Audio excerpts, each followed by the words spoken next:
Jai Hind friends, today is Saturday and 15th of June. I'm going to analyze the Hindu editorial analysis over here.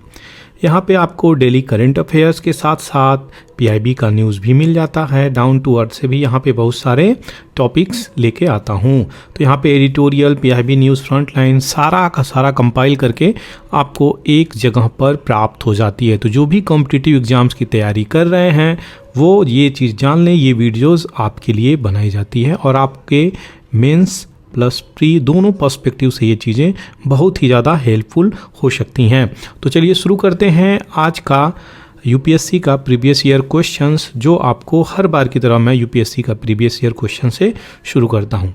उससे पहले बता दूं, अगर आप मेरे चैनल पे नए हैं तो इसको सब्सक्राइब कर सकते हैं। साथ ही साथ मेरा टेलीग्राम पे भी चैनल है, उसको भी आप सब्सक्राइब कर सकते हैं। अगर आपको पीडीएफ की ज़रूरत है तो वहाँ से पीडीएफ भी प्राप्त कर सकते हैं। वीडियोस की भी शेयरिंग वहाँ हो जाती है, तो वहाँ से आप प्राप्त कर सकते हैं, अपनी चीज़ों को आसान कर सकते हैं। चलिए शुरू करते हैं। यहाँ पे यूपीएससी के प्रीवियस ईयर क्वेश्चन 2016 में जो मैं पूछा, यहाँ पे पहला क्वेश्चन बोल रहा है which of the following is are tributary या ट्रिब्यूटरीज ऑफ ब्रह्मपुत्रा। तो ब्रह्मपुत्रा रिवर की कौन सी ट्रिब्यूटरी हैं, यहाँ पे वही चीज़ें बताने की प्रयास कर रहा है क्वेश्चन। तो दिबांग, कामेंग, लोहित। तो इसमें से करेक्ट आंसर आपको चूज करना है कौन सा सही है। तो इसमें से आपको बता दें ये तीनों इसका सही है। इसकी एक्सप्लेनेशंस को अगर हम देखें तो हमको मिलता है principal tributaries of Brahmaputra river joining from right. तो जो अगर ये रिवर है तो रिवर का राइट कौन सा हो गया, ये रिवर का लेफ्ट कौन सा हो गया, ये, और फ्लोइंग की रह कर रही है ये, तो ये इसका लेफ्ट ट्रिब्यूटरीज हो गई, ये इसका राइट ट्रिब्यूटरीज हो गई। तो इसका राइट ट्रिब्यूटरीज कौन सी हो गई, कामेंग, सुबनसिरी, मानस, सनकोसी, तीस्ता। जबकि लोहित की बात करी जाए, दिबांग और बूढ़ी दिबांग, देशांग, दिखोए, धनसिरी, ये सब लेफ्ट ट्रिब्यूटरी के रूप में जानी जाती हैं। तो ये तीनों रिवर इसी में है, इसलिए क्वेश्चंस इसका डी राइट आंसर है। यहाँ पे ये चीज़ें बताई गई हैं। दूसरा जो क्वेश्चंस है पेयर करना है, यहाँ पे पेयरिंग से भी क्वेश्चंस यूपीएससी दे देता है, इसलिए इसके इंपॉर्टेंस को समझना है। आपको बता दें इसकी ट्रिब्यूटरी से कई सारे पीसीएस क्वेश्चंस में भी क्वेश्चंस आए हुए हैं, इसलिए इसकी इंपॉर्टेंस ज़्यादा बन जाती है। यहाँ पे आप देख सकते हैं कुछ न्यूज़ में था और उसके रीजन्स को लेके, उस ओरिजिन को लेके यहाँ पे चीज़ें बताई गई हैं। तो एनेक्सर 1 कंट्रीज किससे रिलेटेड है, कार्टाजीना प्रोटोकॉल से, और सर्टिफाइड इमिशन रिडक्शंस कह रहा है नगोया प्रोटोकॉल से, और क्लीन डेवलपमेंट मैकेनिज्म सीडीएम बहुत फेमस है, यहाँ से क्वेश्चंस कई बार आए हुए हैं। तो ये आपका सेंसिटिव एरिया है, इसको कह रहा है क्योटो प्रोटोकॉल से। तो इसमें से कौन सा सही है, तो इसमें option C only is the correct, यानी CDM mechanism Kyoto protocol carbon emission से है और ऐसा मैकेनिज्म लाया जाए ताकि क्लीन इमिशन हो सके। उसकी डिटेलिंग को देख लेते हैं यहाँ पे। तो एनेक्सर 1 जो है रिलेटेड है किससे, United nation framework convention on climate change 1992 से रिलेटेड है। कार्टाजीना प्रोटोकॉल 2000 के आसपास जो आया ये रिलेटेड है मॉडिफाइड ऑर्गेनिज्म से। सर्टिफाइड इमिशन रिडक्शन रिलेटेड है आपका क्योटो प्रोटोकॉल से, और नगोया प्रोटोकॉल 2010 में आया जो जेनेटिक रिसोर्सेस से रिलेटेड है। तो ये थी इसकी सारी डिटेलिंग, आशा करते हैं चीज़ें क्लियर होंगी। आपको बता दें इसकी डिटेलिंग जो यहाँ पे दी गई है वो शॉर्ट में अभी दिया हूँ, लेकिन इसको अलग से मैं आपके लिए लेके आया हूँ। इनको सारी डिटेलिंग को पहले देख लेते हैं। ये क्वेश्चन तो यहाँ क्लियर हो गई, आशा करते हैं ये सारी चीज़ें क्लियर हो गई होंगी। और ये दोनों देखिए गलत है, ये राइट है, तो इसकी राइट किस चीज़ के लिए है ये भी देख लेंगे। तो कार्टाजीना प्रोटोकॉल जो भी इम्पोर्टेंट प्रोटोकॉल हैं 3 ये, इसको मैं डिटेलिंग में थोड़ा दिया हूँ। तो कार्टाजीना प्रोटोकॉल ऑन बायोसेफ्टी जो है ये क्या टारगेट करता है, कन्वेंशन ऑन बायोलॉजिकल डाइवर्सिटी, और ये एक इंटरनेशनल एग्रीमेंट है किस पे, बायोसेफ्टी पे। तो ध्यान रहे जब भी कार्टाजीना प्रोटोकॉल आए तो ये किससे रिलेटेड है, बायोसेफ्टी से रिलेटेड है। प्रोटेक्ट क्या करता है, बायोलॉजिकल डाइवर्सिटी को फ्रॉम द पोटेंशियल रिस्क, जो भी रिस्क पहुंचाती हुई डाइवर्सिटी को बायोलॉजिकल चीज़ें चल रही हैं उसी को यहाँ पे प्रोटेक्ट करने की बातें बोली जा रही हैं। तो ये चीज़ें इंपॉर्टेंट है। जेनेटिक मॉडिफाइड ऑर्गेनिज्म, ये इंपॉर्टेंट है। देखिए यही चीज़ें यहाँ पे डाला हुआ है जिससे लोग कन्फ्यूजन हो जाए। सभी लोग बायोसेफ्टी चिल्लाते हैं, लेकिन जेनेटिकली मॉडिफाइड ऑर्गेनिज्म भी इससे रिलेटेड है। और केवल बायोसेफ्टी का मतलब ये नहीं होता है कि ये नहीं है। तो ये चीज़ें हैं, इसकी डिटेलिंग में जाएंगे तभी चीज़ें क्लियर होंगी। तो कार्टाजीना प्रोटोकॉल जब भी आए तो बायोसेफ्टी से है तो ओके है, जेनेटिक मॉडिफाइड ऑर्गेनिज्म से भी रिलेटेड है तो ये भी चीज़ें रिलेटेड हैं इससे। नगोया प्रोटोकॉल की बात करें तो ये एसेस करता है क्या, genetic resources and fair and equitable sharing of benefit. तो यहाँ पे यूटिलाइजेशंस की बात करी जा रही है, यहाँ पे जो भी जेनेटिक रिसोर्स है उसकी बात करी जा रही है। तो कन्वेंशन ऑन बायोलॉजिकल डाइवर्सिटीज ये बिल्कुल नगोया प्रोटोकॉल के रूप में भी जाना जाता है। तो बेनिफिट शेयरिंग 2010 में ये चीज़ें जो आई थी नगोया प्रोटोकॉल, ये इसी चीज़ को लेके है। तो कन्वेंशन ऑन बायोलॉजिकल डाइवर्सिटीज़ के रूप में इसको जाना जा रहा है। अगर ये चीज़ें आ जाएं तो आपको चीज़ें सही करनी है, गलती ना हो, ये चीज़ें ध्यान देने योग्य बातें हैं। तो 1 में से 3 जो ऑब्जेक्टिव है इसका वो ये है कि फेयर होना चाहिए, इक्विटेबल शेयरिंग ऑफ बेनिफिट। तो जेनेटिक जो रिसोर्स है उसका इक्वल यूज करेंगे तभी ना ग्लोबली चीज़ें सही रहेंगी। अदरवाइज किसी कंट्री को ये चीज़ें मिल गई, किसी कंट्री को नहीं मिली तो ये चीज़ें कैसे होंगी। तो इसीलिए फेयर और इक्विटेबल शेयरिंग ऑफ बेनिफिट की बात करी जा रही है। किसको लेके, जेनेटिक रिसोर्सेज को लेके ये चीज़ें बोली जा रही हैं। तीसरी जो बातें बोली जा रही हैं, क्योटो प्रोटोकॉल, ये एक इंटरनेशनल ट्रीटी है जो कि एक्सटेंड होता है 1992 के आसपास। और United nation framework convention on climate change UNFCC ये कमिट करता है क्या करने के लिए कि हाँ ठीक है हम ग्रीन हाउस गैस को रिड्यूस करेंगे, कार्बन इमिशंस को रिड्यूस करेंगे। तो ये ग्लोबल कंसेंसस होता है और इसको एडॉप्ट कब किया जाता है क्योटो प्रोटोकॉल को। तो बता दें क्योटो एक सिटी है कहाँ पे, आपके जापान में, और 11 दिसंबर 1997 को इसको एडॉप्ट किया जाता है। कब फोर्स में आता है, तो दोनों क्वेश्चंस पूछा गया है, याद रखिएगा। PCS में ये दोनों चीज़ें पूछा गया, कब एडॉप्ट किया गया, कब इनफोर्स हुआ, तो ये चीज़ें पूछी गई। तो 16 फरवरी 2005 को इनफोर्स हुआ, 192 पार्टीज इसकी मेंबर हैं। तो ये जो प्रोटोकॉल है बहुत इंपॉर्टेंट है। आपको बता दें यहाँ पे क्लीन डेवलपमेंट मैकेनिज्म इसके अंदर आती है, क्योंकि कार्बन इमिशंस होगा तभी तो क्लीन डेवलपमेंट प्रोजेक्ट चलाया जाएगा। तो ये CDM जो है डिफाइंड होता है आर्टिकल 12 के अंदर, इस प्रोटोकॉल के अंदर, और अलाउ करता है कंट्री को कि इमिशन रिडक्शंस आप करिए और इमिशंस लिमिटेशंस के लिए कमिटमेंट भी करिए। तो ये चीज़ें हैं, इम्पॉर्टेंट है। आशा करते हैं ये सारी चीज़ें आपकी क्लियर हो गई होंगी। तो ये चीज़ें इम्पॉर्टेंट थी, ये सारी चीज़ें जो तीनों मैं आपको यहाँ पर बताया वह सारी चीज़ें काफ़ी इम्पॉर्टेंट थी। तो ये डिटेलिंग यहाँ पर दे दी गई इम्पॉर्टेंट प्रोटोकॉल की। आशा करते हैं ये चीज़ें आपकी क्लियर हो गई होंगी। चलिए आगे बढ़ते हैं। यहाँ पे ये चीज़ें हो गई, अब आगे बढ़ते हैं नए PIB न्यूज़ की तरफ। तो यहाँ पे देख सकते हैं प्राइम मिनिस्टर नरेंद्र मोदी अपना हैप्पीनेस जाहिर करते हुए, क्योंकि पहला जो है अभी जनजाति खेल महोत्सव कहाँ हुआ है, क्वेश्चन आ जाए तो भूलना नहीं है, आपके कलिंगा में हुआ है। Kalinga institute of social science Bhubaneswar कहाँ पे है, उड़ीसा राज्य में है बाबा ये। तो ये चीज़ें हैं, उड़ीसा वाले जो लोग भी इसको देख रहे हैं कमेंट सेक्शंस में ज़रूर लिखें। एग्रीकल्चर वर्किंग ग्रुप AWG ये यहाँ पे हैदराबाद फॉरेस्ट मिनिस्टेरियल मीटिंग, यहाँ पे इसकी मीटिंग चली है और 3 दिन के लिए यहाँ पे 15 से 17 जून तक ये चीज़ें चलेंगी। क्या, एग्रीकल्चर वर्किंग ग्रुप, तो यहाँ पे हेल्ड होगी हैदराबाद में। ये चीज़ें इंपॉर्टेंट है, आपको पता होना चाहिए।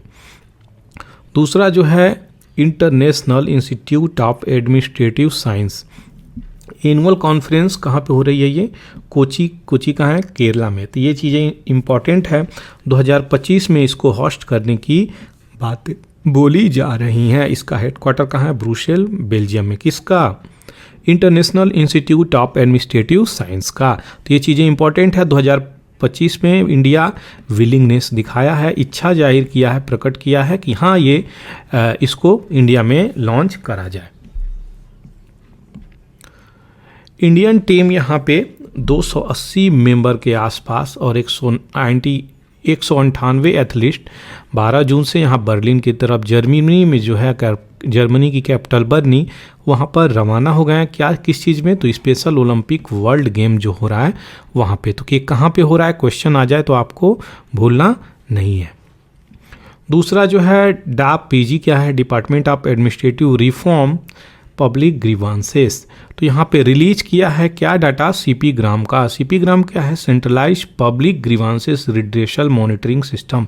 तो यहाँ पब्लिक की जो भी शिकायतें हैं, कंप्लेंट्स हैं, उसको किस प्रकार से रिजॉल्व किया जाए उसी को लेके सीपी ग्राम आई है।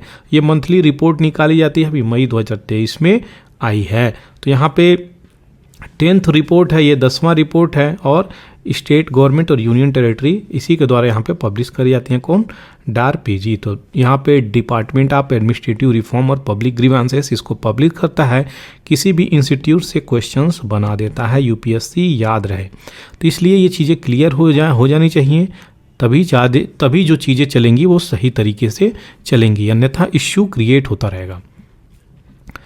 कुछ प्रीलिम्स फैक्ट हैं यहाँ पे। तमिलनाडु के इलेक्ट्रिसिटी मिनिस्टर जो हैं उनको वी सेंती बालाजी को यहाँ पे अरेस्ट करते हुए इन्फोर्समेंट ईडी जो है पाई गई, जिसके कारण उनका अचानक तबीयत खराब हो गया, उनको हॉस्पिटलाइज्ड करना पड़ा। तो यहाँ पे रिमांड भी कर रही है जुडिशियल कस्टडी के लिए, 28 जून तक रिमांड करती हुई नज़र आ रही है। 9 मितई कम्युनिटी यहाँ पे इनका हत्या हो गई है खेमेनलोक इलाके में, कुकी विलेज, इम्फाल के ईस्ट डिस्ट्रिक्ट, मणिपुर के आसपास। तो ये मणिपुर में ये चीज़ें चल रही हैं। आपको बता दें कुकी और मितई ये दोनों ट्राइब आपके मणिपुर में ही पाए जाते हैं। केवल मणिपुर में नहीं, नॉर्थ ईस्ट के भी कई स्टेटों में पाए जाते हैं। केवल वहीं पर नहीं, आपके म्यांमार एंड बांग्लादेश में भी ये दोनों ट्राइब पाई जाती हैं। तो इन दोनों ट्राइब के बीच में एथनिक वायलेंस अभी चल रहा है। पूरी डिटेलिंग में इसका पिछले कई वीडियोस में इसकी पूरी डिटेलिंग को दिया हूँ। अगर आप पूरी डिटेलिंग को देखना चाहते हैं तो पूरी डिटेलिंग आप पीछे जा सकते हैं। साइक्लोन जो है अभी एक बाइपरजॉय है। आपको बता दें बाइपरजॉय का नाम जो दिया गया है उसका मतलब होता है डिजास्टर, और ये कौन सी कंट्री दी है तो आपको बता दें बांग्लादेश इस कंट्री का नाम दी है, जो कि गुजरात और पाकिस्तान का कोस्ट को टच करता हुआ नज़र आ रहा है। 70,000 से ज़्यादा पीपल की सेफ्टी के लिए यहाँ डिस्प्लेस करी गई है।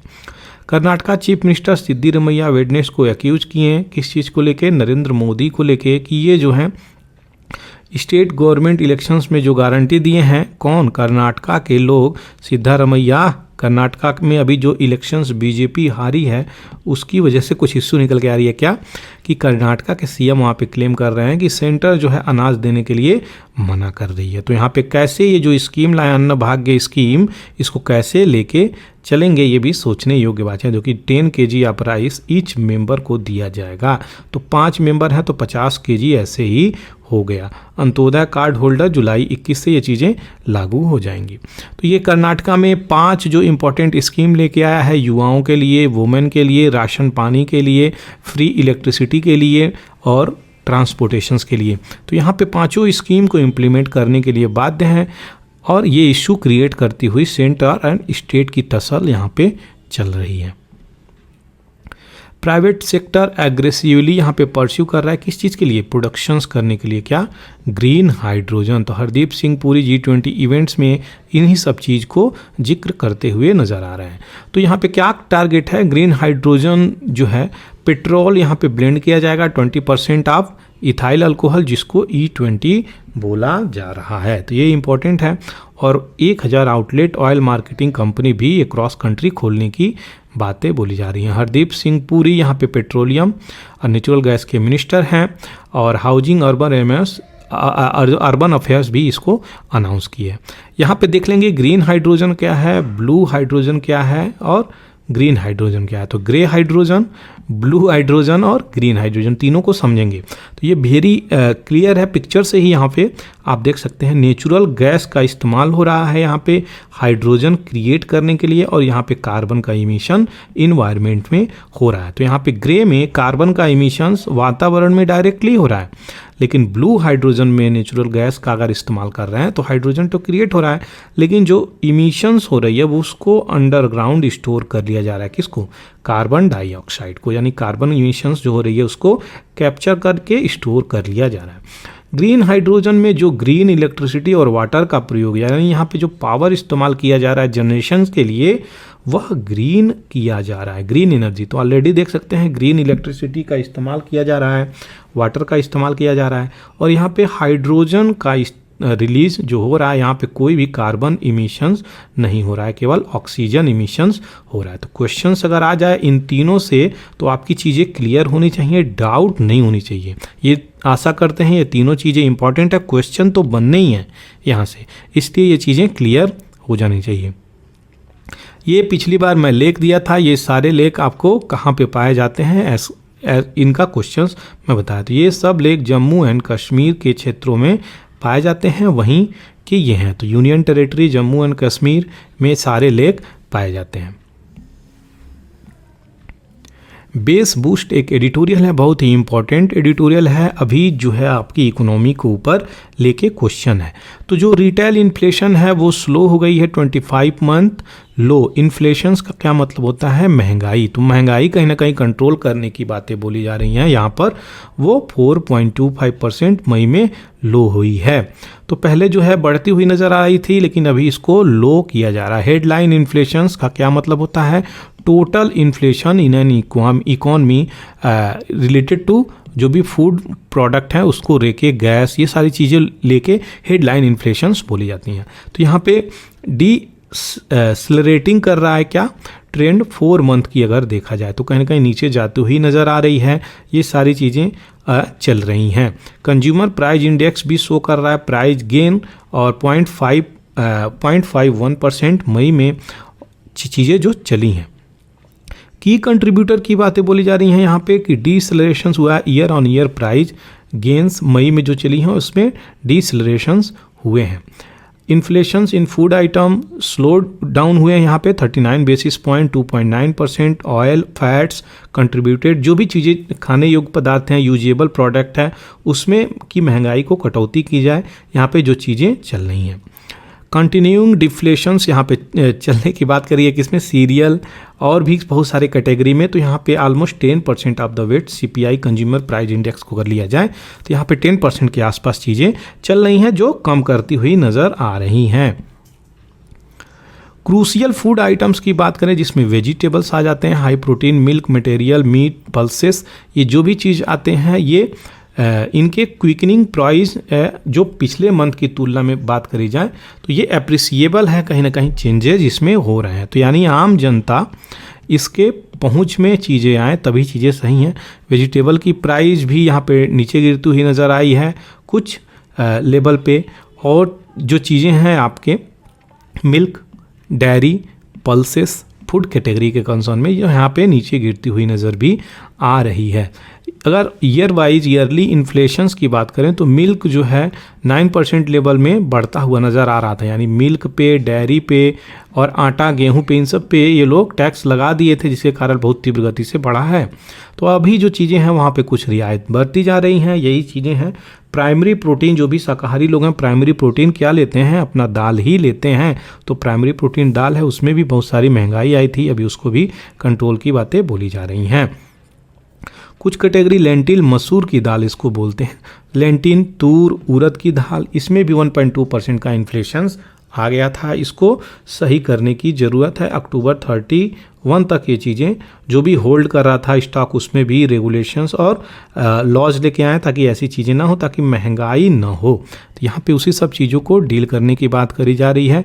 अभी जो इलेक्शंस है उसकी वजह से भी बहुत सारे स्टेप्स उठाए जा रहे हैं गवर्नमेंट ऑफ इंडिया के द्वारा, इसको कैसे मैनेज किया जाए यहाँ पे चीज़ें चल रही हैं। ये थी सारी बेस कैसे सही किया जाए, बेस कैसे बूस्ट किया जाए, इसकी एडिटोरियल आपके सामने। उसके बाद चलते हैं नेक्स्ट फिनांस कमीशंस की तरफ। तो यहाँ पे जो फिनांस कमीशन है यहाँ पे उसके ऊपर एडिटोरियल आया हुआ है, तो उसकी डिटेलिंग को अच्छे से हम लोग देखेंगे। गवर्नमेंट यहाँ पे अपॉइंट की है finance commissions next few month to determine. तो यहाँ पे सेंटर टैक्स रिवेन्यू जो भी चीज़ें जाती हैं स्टेट को, ये कौन तय करता है, फिनांस कमीशन तय करता है। याद होना चाहिए, क्वेश्चंस आया हुआ है। तो यहाँ पे वर्टिकल शेयर, जो वर्टिकल शेयर की बातें बोली जा रही हैं कि सेंटर, स्टेट, लोकल, ये कैसे कितना जाएगा ये तय करती हुई नज़र आती है आपका फिनांस कमीशन। तो किस प्रकार से स्टेटों को जो टैक्स कलेक्शंस है वो कैसे डिस्ट्रीब्यूट होगा ये यही तय करती है।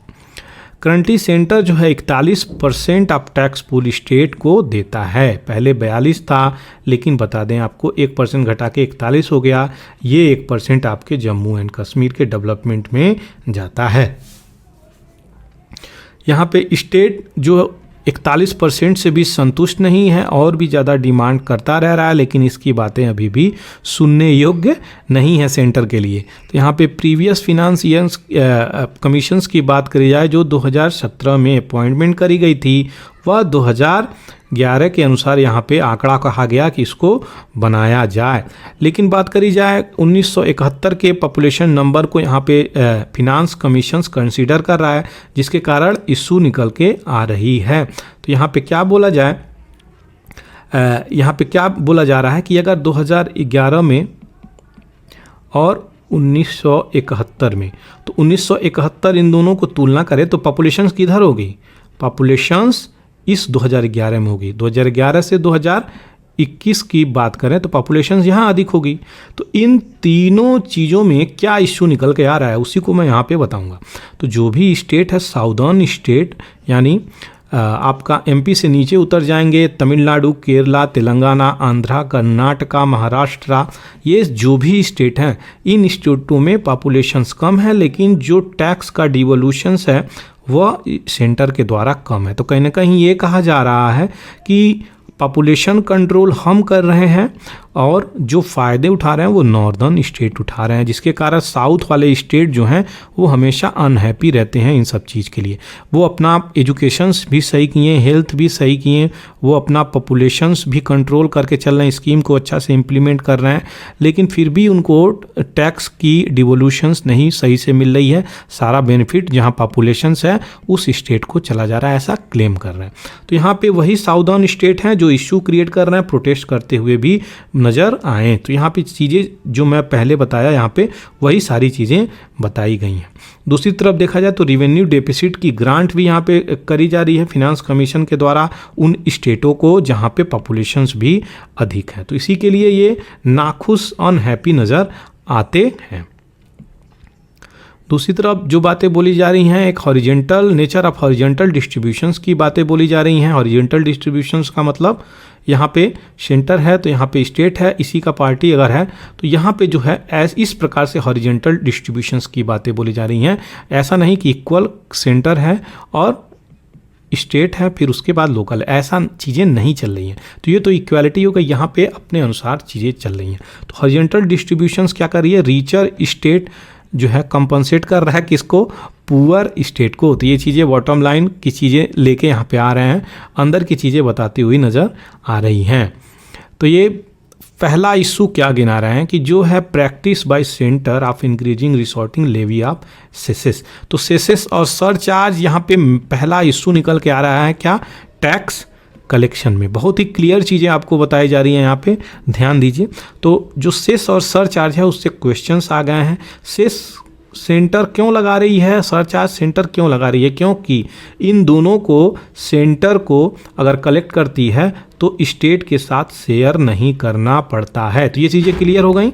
सेंटर जो है स्टेट के साथ अगर सेस लगाता है, सरचार्ज लगाता है, तो उनमें से वो जो चीज़ें कलेक्ट करता है वह शेयर नहीं करता है किसके साथ, स्टेट के साथ, जिसके साथ स्टेट हमेशा खपा रहता है। तो ये चीज़ें यहाँ पे बोली गई हैं। तमिलनाडु जो अभी रिपोर्ट फाइल किया है, सेंटर जो है टोटल रिवेन्यू यहाँ पे अभी इसकी कलेक्शंस किससे, सेसेस एंड सरचार्ज से जो बोली गई हैं वो डबल हो गई हैं। तो यहाँ पे 10.4% से लेके 20.2% तक 19-20 के आंकड़े में ही चीज़ें दिखा दी गई हैं। तो ये सेंटर अपने पास सीधे पैसे रख ले रहा है, यहाँ पे ऐसी बातें बोली जा रही हैं जो कि सेस एंड सरचार्ज के रूप में चल रही हैं। तो ये चीज़ें जो चल रही हैं स्टेट और सेंटर के बीच में, टैक्स रिवेन्यू का भी टसल, नेशनल टैक्स रिवेन्यू, ये जो चीज़ें चल रही हैं इसको डील करने की ज़रूरत है। सेंटर स्टेट का एक रोल होता है, फेडरल कैरेक्टर होती है इंडियन कॉन्स्टिट्यूशन में, उसको सही तरीके से एग्जीक्यूट इम्प्लीमेंट करने की ज़रूरत है। सेकेंड इशू जो निकल के आ रही है वो ये फोकस करने के लिए बात बोली गई है। Issue of focus for the finance commission should be the government spending on what has come to be called freebies. तो जो भी स्टेट हैं भैया वो फ्रीबीज दे रहे हैं अपना, उससे भी इशू क्रिएट होता हुआ नज़र आ रहा है। सारी पॉलिटिकल पार्टी को अगर कंसिडर करें तो सब लोग गिल्टी पाए जा रहे हैं, क्योंकि सारी की सारी पॉलिटिकल पार्टी चाहकर न चाहकर भी फ्रीबीज दे रहे हैं। फ्रीबीज क्या है?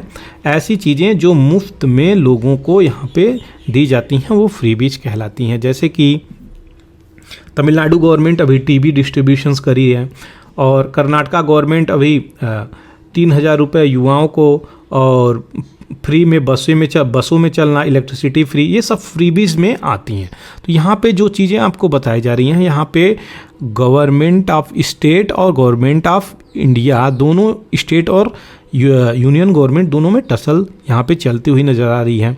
इसको रिस्टेन करने के लिए इम्पोज किया गया क्या? Fiscal responsibility budget management act. तो FRBM एक्ट कब आया था? कमेंट सेक्शंस में ज़रूर लिखें तो तुरंत अभी, ताकि आपको याद रहेगा। यहाँ पे जो चीज़ें आपको बता दें, ये सब पॉपुलिस्ट स्पेंडिंग है। क्या होता है पॉपुलिस्ट स्पेंडिंग? सेम चीज़ें यहाँ पे जो अभी आपको बताया। तो जो भी फ्रीबीज दी रही है पॉपुलिस्ट स्कीम के रूप में जानी जाती है। गवर्नमेंट यहाँ पे उन सब चीज़ों से कह रही है कि ये कहीं ना कहीं डेप्ट को आगे बढ़ाएगा। सही बात है, चीज़ें अगर आप लोगों को फ्री प्रोवाइड कर रहे हैं तो यहाँ पे डेप्ट तो होगी ही होगी। तो ये चीज़ें बिल्कुल क्लियर है। कर्नाटका इलेक्शंस में बीजेपी की जो हार हुई, यहाँ पे 5 जो यहाँ पे मैंडेट जारी किया गया था, 5 चीज़ें कि उसकी पूर्ति करी जाएगी। वो क्या क्या थी 5 चीज़ें? तो फ्री इलेक्ट्रिसिटी देंगे, और उसके बाद फ्री आपको अनाज देंगे 10 kg पर पर्सन, यहाँ पे बातें बोली गई थी। ट्रांसपोर्टेशन वुमेन के लिए फ्री कर दी जाएगी। ये सारी चीज़ें 3,000 युवाओं को दी जाएगी। ये जो भी चीज़ें बताई गई हैं यहाँ पे, उसी से यहाँ पे नरेंद्र मोदी ये बोलें तो ये ऐसी चीज़ें अगर चलेंगी तो हम लोग बैंक करप्ट होते हुए नज़र आएंगे। स्टेट भी बैंक करप्ट होता हुआ नज़र आएगा, कंट्री भी बैंक करप्ट होता हुआ नज़र आ रहा है। तो प्राइम मिनिस्टर ये चीज़ें यहाँ पर बोले थे। ये थी सारी डिटेलिंग। आशा करते हैं ये चीज़ें क्लियर हो गई होंगी। नेक्स्ट फिनेंस कमीशंस के बारे में भी आपको बताया, और ये सारी डिटेलिंग को भी यहाँ पे दे दिया। अब आगे बढ़ते हैं नए एडिटोरियल की तरफ। तो यहाँ पे मेल सेंट्रिक मेडिसिन्स है, ये एक बहुत इंपॉर्टेंट और न्यू आइडियाज़ लेके आया है। तो इसमें हम लोग देखेंगे क्या क्या नई चीज़ें हैं, उसको यहाँ पे समझेंगे। भारत की बात करी जाए तो ये ग्लोबल वर्ल्ड की जो है उसकी फार्मेसी हब मानी जाती है। क्यों? यहाँ पे जेनरिक मेडिसिन सबसे ज़्यादा बनाई जाती है। जेनरिक मेडिसिन क्या होता है? जो भी R&D डेवलप करके, रिसर्च एंड डेवलपमेंट करके जो मेडिसिन बना दी जाती है, उसका जेनरिक मेडिसिन बनाता है कौन? भारत। तो ये भारत हब है, उस मेडिसिन को सस्ते दामों में यहाँ पे डेवलप करके, मैन्युफैक्चर करके देता है। तो ये वर्ल्ड को ये मेडिसिन जाती है, जो भी लिस्ट डेवलप्ड कंट्रीज हैं उनके पास भी जाती है, और इजी प्राइस पे एफोर्ड करी जाती है मेडिसिन। अगर ऐसी चीज़ें नहीं हो तो कितने लाखों लोगों की मृत्यु होती हुई नज़र आएंगी। तो gender disparity in clinical trials, तो यहाँ पे इन मुद्दों पे बातें करनी है। तो जो जेंडर है, मेल, एक सेकेंड, एंड फीमेल, तो मेल एंड फीमेल जो दोनों हैं, वहाँ पे बहुत सारी क्लिनिकल जो ट्रायल होती हैं वो मेल को कंसर्न में रख के चीज़ें चलती हैं, फीमेल को यहाँ पे निगलेक्ट कर देते हैं, जिनके कारण यही डिस्पैरिटी बोली जा रही है, जिसके कारण इशू निकल के आ रही है। आपको बता दें यहाँ पे ये भी चीज़ें बोली जा रही हैं, जो भी जेनरिक ड्रग प्रोडक्शंस हो रहे हैं, कंजम्पशंस हो रहे हैं, वह मेल ओरिएंटेड चीज़ें चल रही हैं। तो यहाँ पे वुमेन की बॉडीज अलग तरीके से रिस्पॉन्ड करती है अगर वह उस कैपेसिटी की मेडिसिन खाती है जो मेल ओरिएंटेड चीज़ों पे टेस्ट हुई है।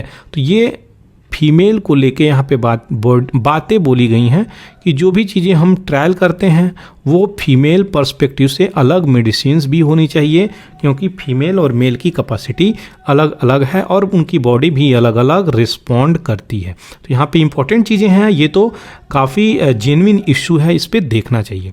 वुमेन की बातें बोली जा रही हैं। अगर एक मेडिसिन देखें जोलपीडियम, तो इसका कॉमन स्लीप मेडिसिन के लिए यूज होता है, लेकिन इसमें भी कोई अच्छा चीज़ें नहीं हैं, ये अलग अलग प्रकार से वुमेन को डील करता हुआ नज़र आ रहा है। इसलिए क्लिनिकल ट्रायल जो है वो जेंडर न्यूट्रल चीज़ें होनी चाहिए, ऐसी बातें बोली जा रही हैं। तमिलनाडु गवर्नमेंट स्टडी में एक चीज़ें यहाँ पे मिला, कौन, नोबल लॉरिएट अभिजीत बनर्जी और एस्थर डफलो ने यहाँ पे चीज़ें बताया क्या कि 26% जो मेन हैं और 31% वुमेन हैं 61 से 70 साल, उन सिम्टम क्या दिखा रहे हैं कि वो डिप्रेशन के यहाँ पे शिकार हैं। तो ये जो चीज़ें हैं, डिप्रेशन रेट ये प्रिवेलेंस हो रही है, सोसाइटी में एंजाइटी बढ़ा रही है और वर्ल्ड वाइड चीज़ें चल रही हैं, कोई ऐसा नहीं है किसी एक स्टेट या कंट्री में है। दूसरी तरफ जो बातें बोली जा रही हैं, exclusion of women from clinical trial, तो वुमेन को क्लिनिकल ट्रायल से भी एक्सक्लूड करके यहाँ पे रखा जा रहा है, रिसर्च प्रोजेक्ट को लेके एक्सक्लूड करके रखा जा रहा है। सेक्स एगोनिस्टिक क्रिटिकल इलनेस भी यहाँ पे चीज़ें हो रही हैं, तो जो भी कैंसर, हार्ट डिजीज, ये सारी चीज़ें जो चल रही हैं, सेक्स स्पेसिफिक सिम्टम और रिस्पॉन्स ट्रीटमेंट, ये सारे में इशू नज़र आ रहा है। तो हम लोग कैसे चीज़ें यहाँ पे मान लें कि जो फीमेल है अपनी, वह जो भी मेडिसिन तैयार किया गया है मेल के लिए, वो भी डॉक्टर रिकमेंड कर रहे हैं फीमेल के लिए, तो यहाँ पे कैसे वो ओके हो सकता है। तो यहाँ पे बहुत सारी बीमारियों से जुड़ती हुई इंडोमेट्रिकल कैंसर, पॉलीसिस्टियन ओवेरियन, ओवरी में ये गांठ बन जाना, ये डिजीजेज हैं, सिंड्रोम, प्रेगनेंसी रिलेटेड इश्यूज भी यहाँ पे आती हुई नजर आई है। तो ये एक बहुत सीरियस गैप है, इसको रिसर्च एंड डेवलपमेंट के अनुसार यहाँ पे चीज़ें कार्य करनी चाहिए। वर्ल्ड हेल्थ ऑर्गेनाइजेशन क्या कह रहा है, 2017 के डाटा में बोला कि एवरी डे अराउंड 808 वुमेन मरती हैं किस कॉम्प्लिकेशन से, प्रेगनेंसी और चाइल्ड बर्थ की कॉम्प्लिकेशन से 808 लोग यहाँ पे मरती हुई नज़र आ रही हैं एवरी डे। तो ये इम्पॉर्टेंट आंकड़ा है, इसको हमें रोकने के लिए कदम जरूर उठाना चाहिए। इंडिया सेवरल प्रोग्रेसिव पॉलिसीज़ भी लेके आया है वुमेन की हेल्थ को लेके, यहाँ पे ऐसी बातें बोली जा रही हैं, सेक्स स्पेसिफिक रिसर्च की ज़रूरत है, तब जाके मेडिसिन्स मेल फीमेल के लिए यहाँ पे होनी चाहिए और इसको इम्प्लीमेंट सही तरीके से करने की ज़रूरत है।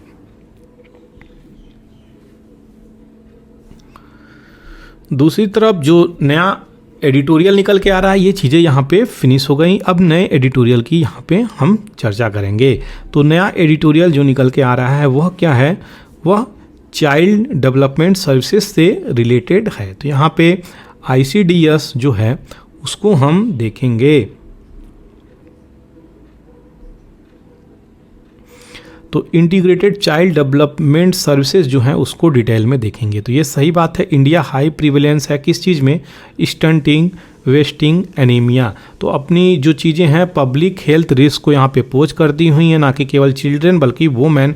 तो अगर वुमेन भारत की वीक हैं, अनहेल्दी हैं, तो जाहिर सी बात है उनके चिल्ड्रेन पे भी इम्पैक्ट पड़ता हुआ नज़र आएगा। चिल्ड्रेन अगर इम्पैक्टेड हो गए तो भारत के फ्यूचर, किसी भी कंट्री के फ्यूचर को इम्पैक्ट करता हुआ नज़र आ रहा है। तो इसको ग्लोबली अगर कंसीडर करते हैं तो ग्लोबली इम्पैक्ट करती हुई चीज़ें नज़र आएंगी, इसलिए आपको ये चीज़ें ध्यान होनी चाहिए।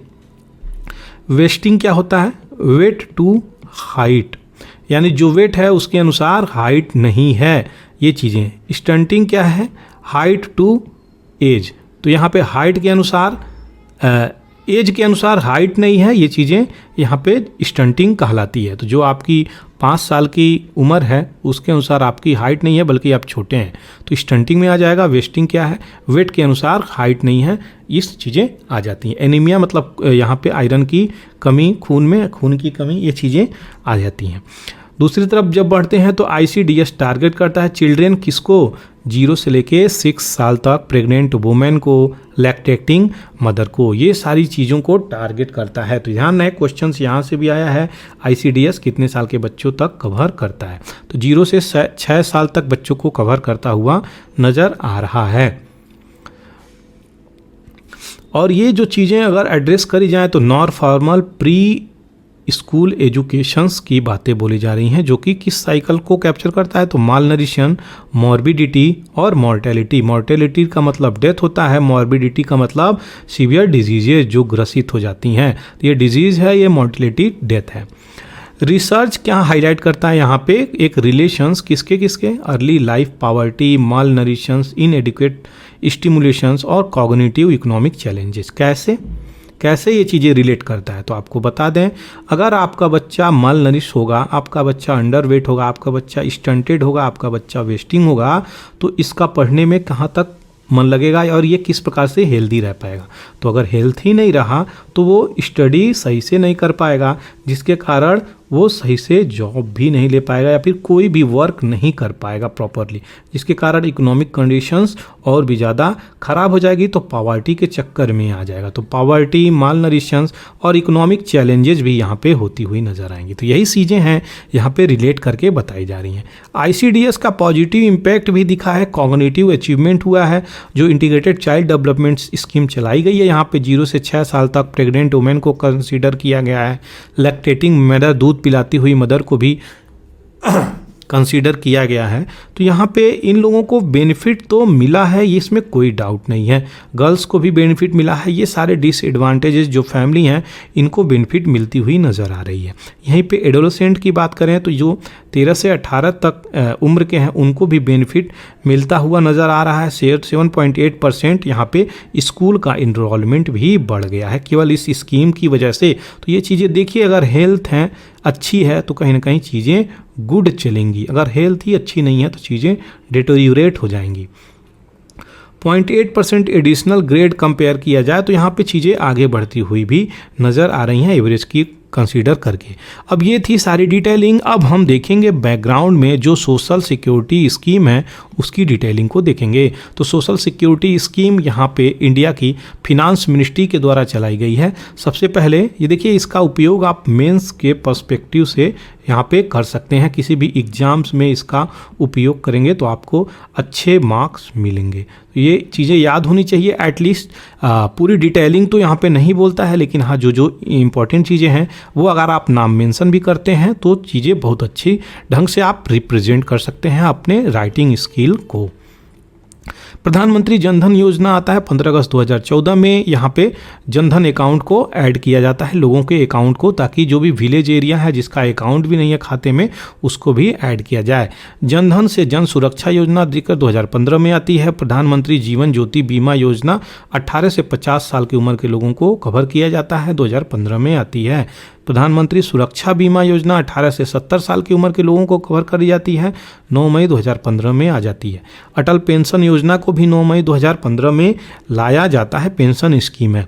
तो ये सारी सोशल सिक्योरिटी स्कीम है, इसलिए ये चीज़ें आपको बता रहे हैं, कहीं भी उपयोग कर सकते हैं।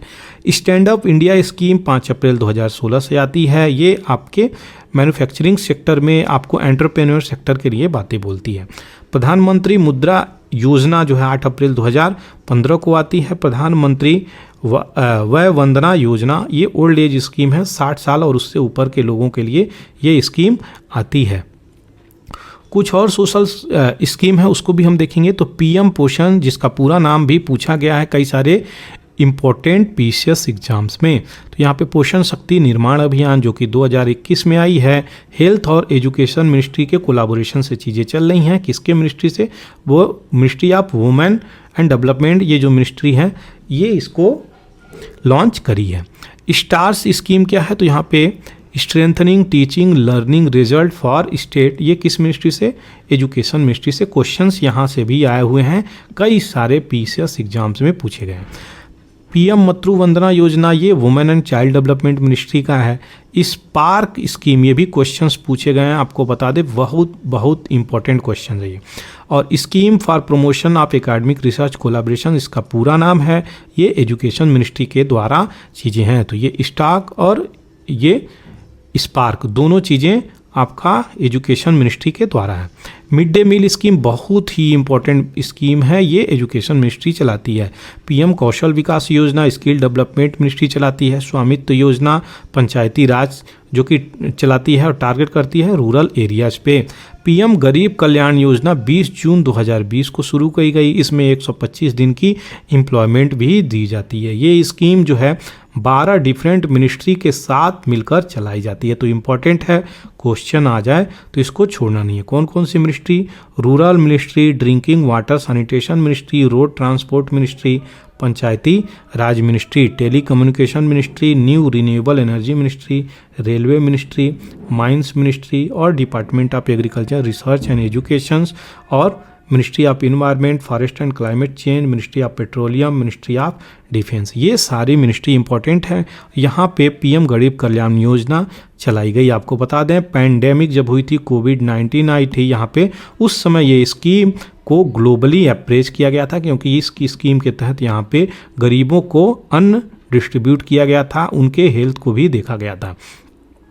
पीएम किसान का पूरा नाम पीएम किसान निधि ये योजना है, मिनिस्ट्री ऑफ फिनांस चलाई है, 2019 में टारगेट करती है एग्रीकल्चरल फील्ड को। कैसे? यहाँ पे 6,000 रुपये 3 इंस्टॉलमेंट में आपको डायरेक्ट बेनिफिट ट्रांसफ़र के द्वारा किसानों के अकाउंट में दे दिया जाता है। पीएम स्वनिधि योजना यहाँ पे ministry of housing and urban affairs के द्वारा चलाई जाती है। उसके बाद मिनिस्ट्री ऑफ हेल्थ के द्वारा जो चीज़ें हैं, पीएम स्वास्थ्य सुरक्षा निधि, तो ये सारी हेल्थ मिनिस्ट्री ने चलाई है।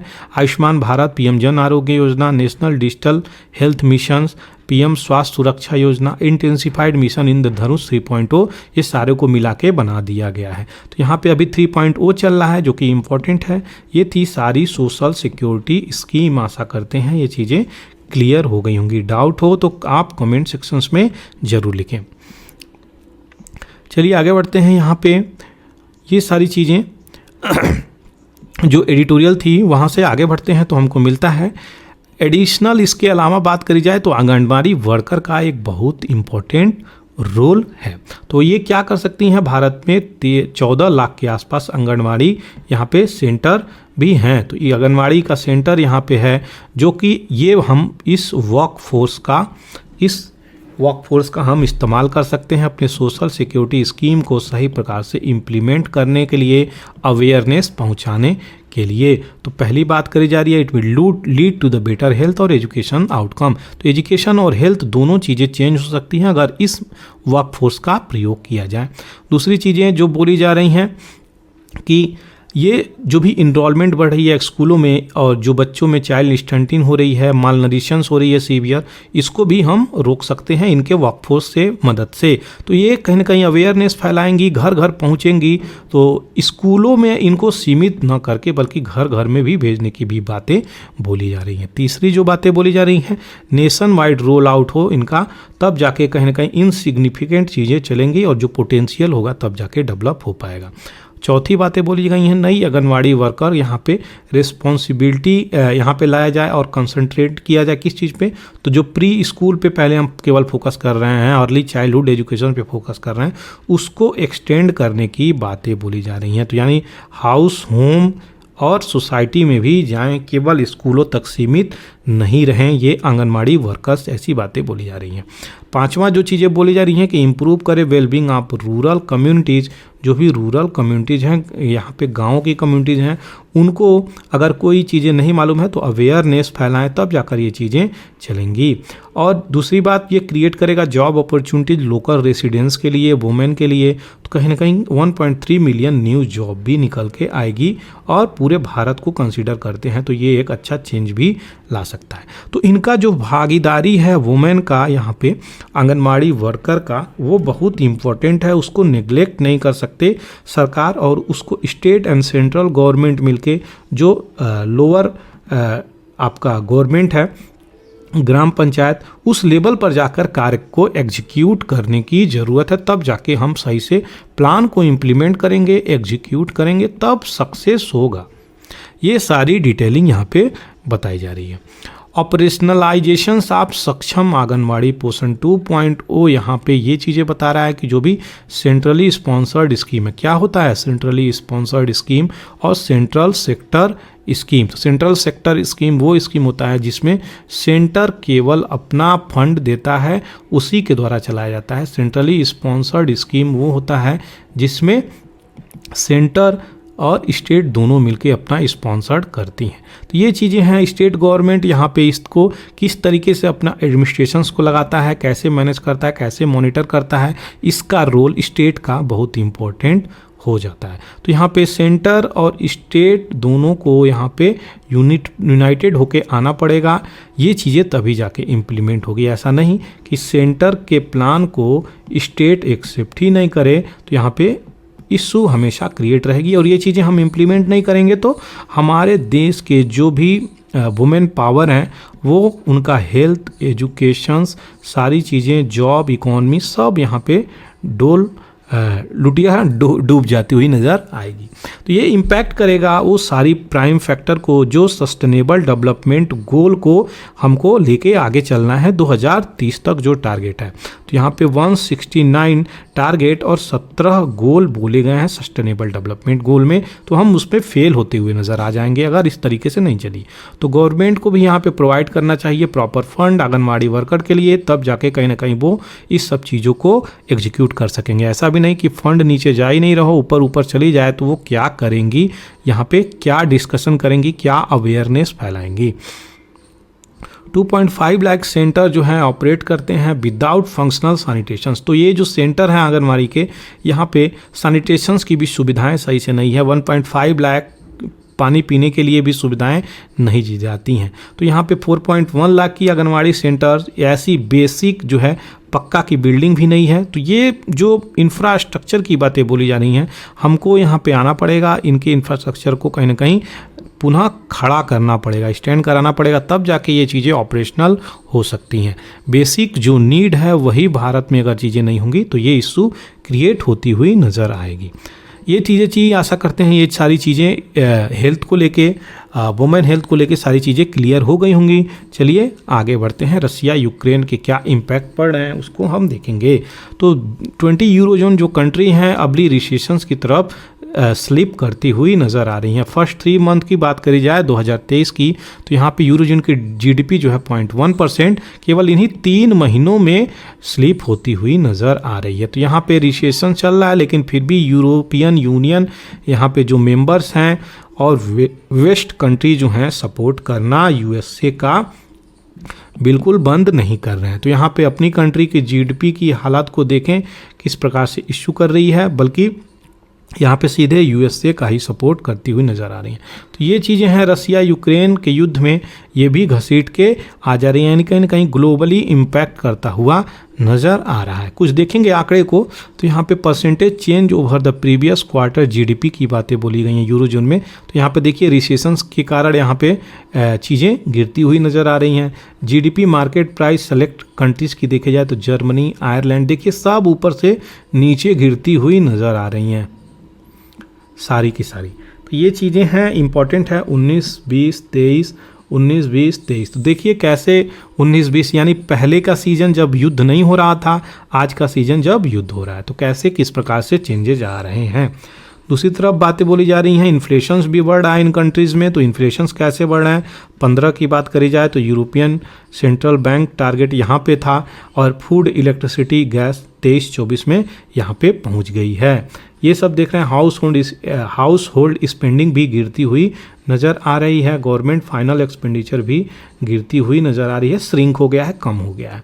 तो जो भी चीज़ें हैं वो इम्पैक्ट होती हुई नज़र आ रही हैं। और रसिया यूक्रेन के इशू को अगर कहीं आए तो ये भी आप जीडीपी को ध्यान में रख के ये चीज़ें आप डाल सकते हैं।